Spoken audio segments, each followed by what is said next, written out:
Bili hatma ya Mkenya aliyehukumiwa kunyongwa nchini Vietnam kwa kupatikana na hatia ya kuingiza dawa za kulevya nchini humo.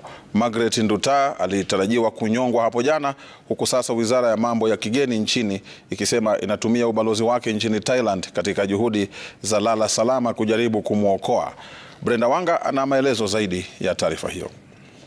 Miezi iligeuka wiki na wiki ikawa siku, na sasa zimesalia saa chache tu kwa Margaret Nduta mwenye umri wa miaka 37 kujua hatma yake.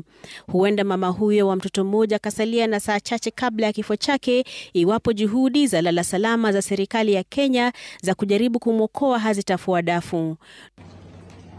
Nduta alikamatwa mwaka 2023 katika uwanja wa ndege wa Ho Chi Minh nchini Vietnam akidaiwa kuwa mlanguzi wa kilo 2 za dawa za aina ya cocaine.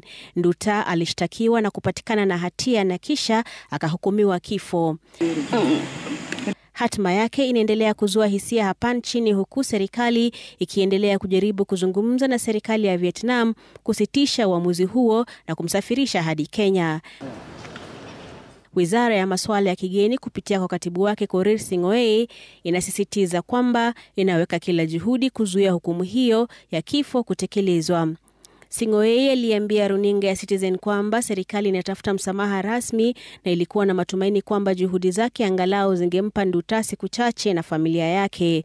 Wakati huo huo, serikali inasema imewatuma maafisa wake kutoka mji jirani wa Kenya ina uwakilishaji wa kidiplomasia kwenda Vietnam katika juhudi za hivi karibuni za kuokoa maisha ya Nduta.